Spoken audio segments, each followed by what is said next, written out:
সালামুন আলাইকুম। মহান আল্লাহ পাক রব্বুল আলামিন তিনি জিন ও ইনসানকে সৃষ্টি করেছেন একটা মাত্র উদ্দেশ্যে। সেই উদ্দেশ্যটা হলো কি আমাদের সবারই জানা আছে, আবার কারো না থাকতে পারে। সূরা জারিয়াত আয়াত নম্বর 56, ওমা খলাকতুল জিন্না ওয়াল ইনসা ইল্লা লিয়াবুদুন। আমি জিন এবং ইনসানকে ইবাদত বন্দিগি করার জন্যে আমি সৃজন করেছি বা সৃষ্টি করেছি। তো সেই ইবাদত বন্দিগির মাধ্যমে আল্লাহকে ডাকতে হবে। তো আল্লাহকে ডাকবো, কীভাবে ডাকবো? তার জন্য আল্লাহ পাক রব্বুল আলামিন সূরা কাসাস আয়াত নম্বর 88, এই আয়াতে আল্লাহ বলছেন, বিসমিল্লাহির রহমানির রহিম, ওয়ালা তাদউ মা'আল্লাহি ইলাহান আখার। আল্লাহ বললেন, যখন তোমরা আমাকে ডাকবে তার সঙ্গে অন্য কাউকে দেখো না। অন্য কাউকে ডাকলে কী হবে? সেটা শিরক হয়ে যাবে। আর শিরকে সব থেকে বড় গুনাহ। সমস্ত গুনাহ আল্লাহ পাক রব্বুল আলামিন তিনি মাফ করবেন, শিরকের গুনাহ আল্লাহ কখনো মাফ করবেন না। তার জন্য বলছেন, যখন তোমরা আমাকে ডাকবে তার সাথে অন্য কাউকেও দেখো না, আর ডাকলে শিরক হয়ে যাবে। তারপরে কি বলছেন? লা ইলাহা ইল্লাহু, নাই কোনো মাবুদ, নাই কোনো উপাসক আল্লাহ ব্যতীত। তাহলে এই নাই কোনো উপাসক বলতে এখানে অনেকেই কাছে এই আয়াতটা মানেটা স্পষ্ট ক্লিয়ার হয় না। সেটা কী হবে? এখানে আমাদের বোঝা সবার প্রয়োজন আছে। লা ইলাহা ইল্লাহ, নাই কোনো বিধান আল্লাহ ব্যতীত। তাহলে বিধান, তিনি হায়াতদাতা, তিনি রুজিদাতা, তিনি জীবনদাতা, তিনি মৃত্যুদাতা, তিনি আশ্রয়দাতা। আল্লাহ ব্যতীত কারোর কাছে এই আশ্রয়গুলো নেওয়া যাবে না।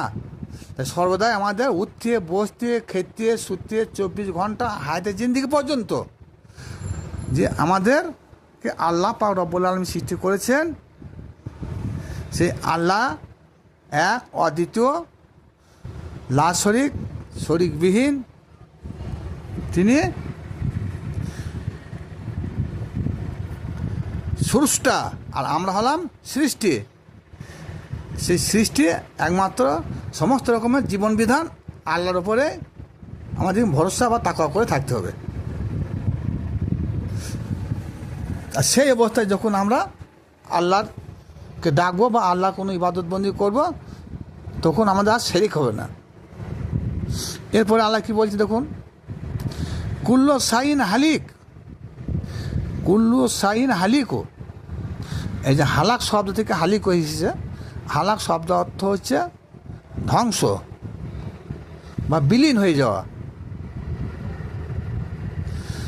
সমস্ত কিছু সব বিলীন হয়ে যাবে, ধ্বংস হয়ে যাবে, কোনো অস্তিত্বই থাকবে না। ইল্লা ওয়াজহু, একমাত্র তোমার রবের চেহারা মোবারক ব্যতীত অন্য কিছু থাকবে না। এটা কোন দিনের কথা বলা হয়েছে? যেদিন ধ্বংস হয়ে যাবে সব। ধ্বংস কোন দিন হবে? কিয়ামত দিবস। তাহলে কিয়ামত যখন হবে, আল্লাহ সৃষ্টি জগতে কোনো কিছুই অস্তিত্ব থাকবে না। চন্দ্র, সূর্য, গ্রহ, নক্ষত্র, জমিন, আসমান, কীট পতঙ্গ, পশু পক্ষী, যত রকমের সৃষ্টি আল্লাহ করেছেন। এক কথা এ টু জেড পর্যন্ত যা কিছু তিনি সৃষ্টি করেছেন, সেই সৃষ্টি কোনো অস্তিত্ব থাকবে না, সমস্ত কিছু ধ্বংস হয়ে যাবে। থাকবে কি শুধু তোমার রবের চেহারা মোবারক, ইল্লা ওয়াজহু, তোমার রবের পবিত্র চেহারা মোবারক ব্যতীত কিচ্ছু অস্তিত্ব থাকবে না। তাই দেখুন আজ বর্তমান 99% লোক ইবাদতবন্দি করেন জান্নাতের আশায় আর জাহান্নামের ভয়ে। তা যে কিয়ামত যখন হবে, জান্নাত জাহান্নাম সব তো ধ্বংস হয়ে যাবে। তাহলে এগুলো কি আল্লাহ পাক রব্বুল আলামিন আবার নতুন করে কি তৈরি করবেন? উত্তরে অনেকে কি বলবেন যে হ্যাঁ আল্লাহ সৃষ্টি করতে পারেন, আল্লাহ তৈরি করতে পারবেন, আবার ভাঙতে পারেন, আল্লাহ আবার তৈরি করতে পারেন। কিন্তু এই যে সৃষ্টি করার পর আবার যে তিনি লয় করবেন, প্রলয় করবেন, ধ্বংস করে দেবেন, ফানা করে দেবেন, তাহলে আবার তো তিনাকে যদি সৃষ্টি বা তৈরি করতে হয়, সেখানে তো একটু সময়ের ব্যাপার আছে। কারণ আল্লাহ পাক রব্বুল আলামিন বলেছেন আমি সমগ্র পৃথিবী জগৎ সৃষ্টি করতে মাত্র 6 দিন সময় লাগিয়েছি। হ্যাঁ, আসমান জমিন, চন্দ্র সূর্য গ্রহ নক্ষত্র, কীট পতঙ্গ, দানব মানব, জান্নাত জাহান্নাম, তাহলে এই নিয়ে সর্বমোট 6 দিন সময় লেগেছে। তাহলে দ্বিতীয়বাজিতে আল্লাহ পাক রব্বুল আলামিন জান্নাত জাহান্নাম তৈরি করেন, সেখানে সময়ের ব্যাপার আছে। আর যখন এই সময়টা আল্লাহ পাক রব্বুল আলামিন তিনি আবার ডবল নেবেন, তাহলে আল্লাহ পাক রব্বুল আলামিন তিনি যে জিনিসটা সৃষ্টি জিনিস আবার ধ্বংস করলেন বা ভেঙে দিলেন, সেটা আবার যখন তৈরি করেন, এটা হচ্ছে ফজল খরচা করানো হলো। আমার দেখুন যদি কেউ একটা ঘর তৈরি করে, সেই ঘরটা আবার যদি ভেঙে দেওয়া হয়, আবার যদি ঘর নির্মাণ করা হয়, এটা কী হলো? আমাদের কী বলে, এটা ফজল খরচা করানো হচ্ছে, এটা বাড়তি খরচ বা ফজল খরচা করানোওয়ালা। আল্লাহ পাক রব্বুল আলামিন কোরআনে বলেছেন যে ফজল খরচা করানোওয়ালা শয়তানের ভাই। কি বুঝবেন বুঝুন, এটা আল্লাহ পাক রব্বুল আলামিন তিনি আল কোরআনে তিনি বলেছেন যে ফজল খরচা করানোওয়ালা, যে ফজল খরচা করবে সে শয়তানের ভাই। তাহলে আল্লাহ কি শয়তানের ভাই? এখানে চিন্তার বিষয় আছে। এরপরে দেখুন সূরা রহমান, আল্লাহ পাক রব্বুল আলামিন এখানে কি বলেছেন? কুল্লু মান আলাইহা ফান ওয়া ইয়াবিকা ওয়াজহু রাব্বিকা যুল জালালি ওয়াল ইকরাম। সূরা রহমান আয়াত নম্বর 26। কুল্লু সমস্ত কিছু ফানা, কুল্লু মান আলাইহা ফান, ফান মানে ধ্বংস, কোনো অস্তিত্ব থাকবে না। ওয়া ইয়াবকা ওয়াজহু রাব্বিকা, একমাত্র অস্তিত্ব থাকবে তোমাদের রবের জালালির চেহারা মোবারক ব্যতীত কোনো কিছু অস্তিত্ব থাকবে না। তাহলে এখানে সূরা কাসাসের আয়াতের সঙ্গে এই কাসাসের এই সূরা রহমানের 26 নম্বর আয়াতে মানে এক। এখানে কি বলা হয়েছে? কুল্লু সাইন হালিকু ইল্লা ওয়াজহু, কিয়ামত দিবস সমস্ত কিছু সব হালাক হয়ে যাবে, আপন রবের চেহারা ব্যতীত সব ধ্বংস হয়ে যাবে।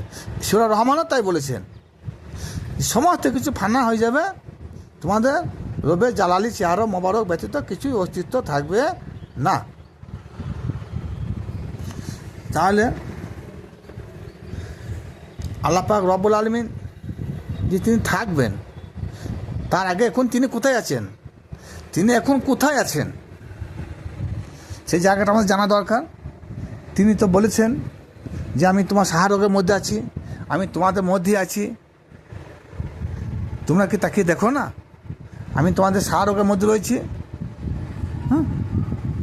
নাহানু আগরবু ইলাহি, নাহানু আগরবু ইলাহিল মিন হাবলিল ওয়ারিদ, সূরা কাহাব। সম্ভবত আমি তোমার শাহরগের থেকে অধিক নিকট আছি। ওয়া হওয়া মা আকুম আয়নামা কুনতুম, আমি তোমার মধ্যে রয়েছি। তাহলে যে আল্লাহ মানব দেহের মধ্যেই রয়েছে, তো সেই আল্লাহর থাকার বাসস্থান মানব দেহ, আর মানব দেহটা হচ্ছে আরশে আজিম তিনার। যত কিছু সৃষ্টি করছেন সব থেকে সৃষ্টি শ্রেষ্ঠ হচ্ছে মানুষ। আরশে আজিমকে তিনি সৃষ্টি শ্রেষ্ঠ বলে ঘোষণা করেন নাই, তাই কুলুবিল মুমিনের আরশে আল্লাহ। তা মুমিন বান্দার কাল বা হৃদয় বা অন্তরটা হচ্ছে আল্লাহ আরশ বা সিংহাসন। তাহলে এটা তো তাহলে ধ্বংস হওয়ার কারণ নয়। তিনি আল্লাহ পাক রব্বুল আলামিন সব কিছু ধ্বংস করবেন, তিনার থাকবেন কোথায়? তিনি থাকবেন কোথায়? তাহলে তিনাকে থাকতে গেলে তিনার তো আরশ বা সিংহাসন থাকতে হবে একটা। তা সেই সিংহাসনটা কী হলো? মুমিনের কাল হচ্ছে আল্লাহর আরশ বা সিংহাসন। আসুন, এরপরেও যেটা আল্লাহ পাক রব্বুল আলামিন এই সূরা কাসাসে বলেছেন যে তোমরা আমাকে যখন ডাকবে একা ডেকো, তার সঙ্গে কাকুই শরিক করিও না। আর শরিক হচ্ছে সব থেকে বড় গুনাহ। সমস্ত গুনাহ আল্লাহ মাফ করবেন, শিরকে গুনাহ আল্লাহ কখনো মাফ করবেন না। আবার সূরা মুমিন আয়াত নম্বর 60, এই আয়াতে আল্লাহ পাক রব্বুল আলামিন বলেছেন ওয়া ক্বালা রাব্বাকুম উদিনি আস্তাজিবু লাকুম। আল্লাহ পাক রব্বুল আলামিন এই আয়াতে বলছেন তোমরা যখন আমাকে ডাকবে, আমাকে একা ডেকো। একা যখনই তোমরা আমাকে ডাকবে, আমি আল্লাহ দূরত্ব তোমাদের ডাকে সাড়া দেবো। আর যদি একা না ডাকো, বহুজন মিলে ডাকো, তাহলে ডাকে সাড়া পাবে না। এই বহুজন মিলে যখনই আমরা ডাকবো আল্লাহকে, তখনই সেই ডাকে মধ্যে শিরক হয়ে যাবে। কারণ আল্লাহ পাক রব্বুল আলামিন বলছেন যখন তোমরা আমাকে ডাকবে একা ডাকো। তাহলে এই একা ডাকার কারণটা তিনি কেন বলছেন?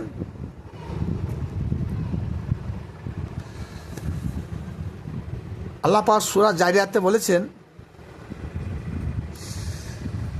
পার্থিব জগতে যত কিছু নিদর্শন আছে তা তোমাদের মধ্যেও আছে। এক কথায় যেটা বলা হয়েছে, যা আছে ত্রিভুবনে তা আছে মানব ভবনে। এটা আমাদের প্রবাদ বাক্যের প্রচলন আছে। তাহলে আল্লাহ সৃষ্টি জগতে যত কিছু আছে মানব দেহের মধ্যে সব কিছু বিদ্যমান। এবার আসুন, কাবা গৃহের মধ্যে 360টা মূর্তি বিদ্যমান ছিল। সে 360টা মূর্তিকে কী হলো? কাবা গৃহ থেকে বাইর করে দেওয়া হলো। তাহলে কাবা গৃহ হচ্ছে মানুষের তৈরি, যেটাকে বলা হয় জলিল কাবা। আর একটা কাবা হচ্ছে খলিল কাবা। এই খলিল কাবা তৈরি করেছেন আল্লাহ পাক রব্বুল আলামিন। তাহলে জলিল কাবাতে 360টা মূর্তি যদি বিদ্যমান থাকে, তাহলে মানব দেহের মধ্যে 360টা মূর্তি বিদ্যমান আছে। তাহলে আমাদের এই খলিল কাবা থেকে যে 360টা মূর্তি বিদ্যমান আছে, এটাকে আমাদের কিন্তু দূরীভূত করতে হবে। আর দূরীভূত না করে যদি আমরা আল্লাহকে ডাকি, সেটা শিরক হয়ে যাবে। তাই তখন আমরা আল্লাহকে আর একা ডাকতে পারবো না। যখন আল্লাহকে ডাকবো তখন একাধিক আমাদের স্মরণে এসে যাবে। মানে কীরকম? এই দেহের মধ্যে 360টা মূর্তি আছে, তারপরে দেখুন আমাদের মধ্যে লোভের অঙ্ক রয়েছে, কামের অঙ্ক রয়েছে। লোভ, কাম, মদ, মাহ, মাৎসর্য, অহংকার, এই যে 6টা রিপু রয়েছে। লোভ, কাম, ক্রোধ, মদ, মাহ, মাৎসর্য। তাহলে এইগুলোকে আমাদেরকে মন মস্তিষ্ক থেকে দূরীভূত করতে হবে। আর যখন আমরা এই মন মস্তিষ্ক থেকে এই মূর্তিগুলোকে দ্রবীভূত করব,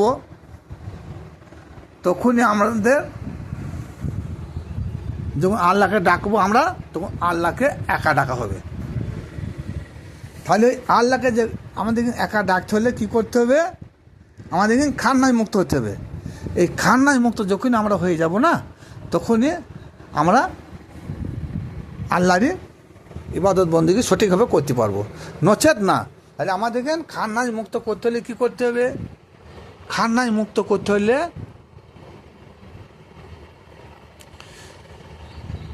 আমাদেরকে যে কাজে খান্নাস পদবী হয়েছে, যে কাজে শয়তান পদবী হয়েছে, যে কাজ না করে মরদুদ পদবী হয়েছে, ইলবিশ পদবী হয়েছে, সেই কাজ আমাদেরকে করতে হবে, নচেত আমরা খান্নাস মুক্ত হতে পারবো না।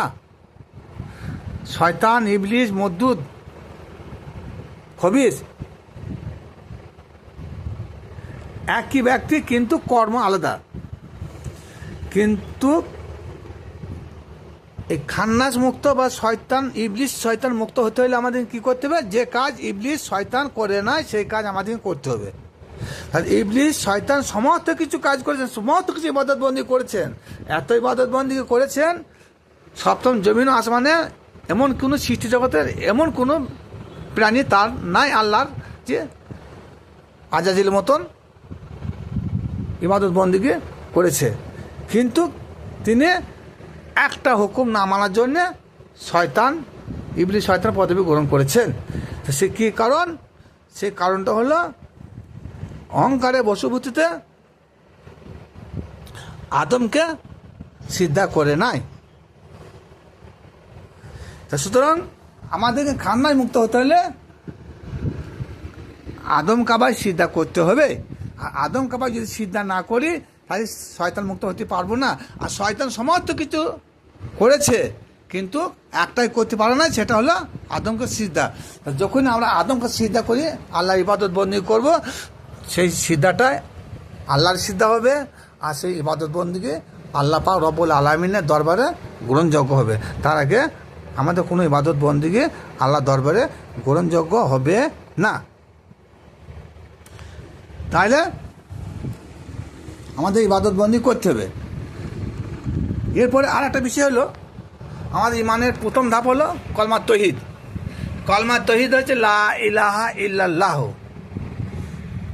আমরা ছোট থেকে শুনে আসছি, নাই কোনো উপাসক আল্লাহ ব্যতীত। এটাকে আগে যেটা বলেছি, আবার পুনরায় বললাম, এই কলমার হকিকত আমাদেরকে ভাবতে হবে, আমাদের নাই কোনো বিধান আল্লাহর বিধান ব্যতীত। এইটা আমরা মেনে নিই। দেখুন, আশা করি আমাদের দ্বারা কোনো শিরক হবে না। আমরা বিধানকে যখন আমরা অন্তর থেকে পুরাপুরি মেনে নেব, তখন ওই কলমা আমাদের জান্নাতে নিয়ে যাবে, যেটা হাদিস বুখারী শরীফে প্রমাণিত, মান কলা লাইলা দাখালুল জান্নাতে বিল হিসাব। তাহলে কলমা লাইলা ইল্লাল্লাহ মুহাম্মদ রাসূলুল্লাহ আবগা যদি পড়িলাই, বিনা হিসাবে সে জান্নাত চলে যাবে। কীভাবে পড়তে হবে? ওই এইভাবে পড়তে হবে। কীভাবে? নাই কোনো বিধান আল্লাহ ব্যতীত। তাহলে আল্লাহর বিধান ব্যতীত, আল্লাহর হুকুম ব্যতীত, আল্লাহর আদেশ ব্যতীত আমরা কোনো আদেশ, হুকুম কারণ মানব না। এরূপভাবে যখন আমরা ইবাদত বন্দি করব, তখনই আমাদের সেই ইবাদত আল্লাহ দরবারে গ্রহণযোগ্য হবে। আর তখনই আল্লাহ পাক রব্বুল আলামিন আমাদেরকে সাড়া দেবেন, নচেত না। তাহলে এই খানায় মুক্ত হতে হলে একজন কামেল পীর ও মুর্শিদের নিকট আমাকে আত্মসমর্পণ করতে হবে। আর কামেল পীর ও মুর্শিদের নিকট যখন আমরা আত্মসমর্পণ করব, তখন আমরা শয়তান মুক্ত হতে পারবো, নচেত শয়তান মুক্ত হতে পারবো না। ভিডিও আর বড় করলাম না। যারা তরিকত ভাই আছেন, আশা করি ভিডিওটা যদি ভালো লাগে বেশি করে শেয়ার ও লাইক করবেন। সালামু আলাইকুম।